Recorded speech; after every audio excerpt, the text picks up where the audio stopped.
Eh, ilan yan sila, sete? Tatlo? Isa 50-50 na. Ay, isa 50-50. Yung dalawa. Ay, nangyari na kanila.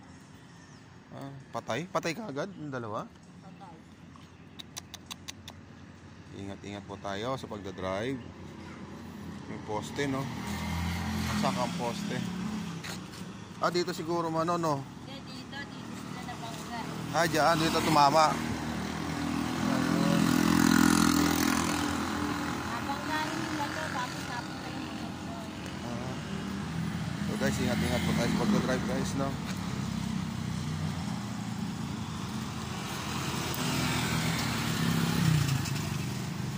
Diyan sila nabangga.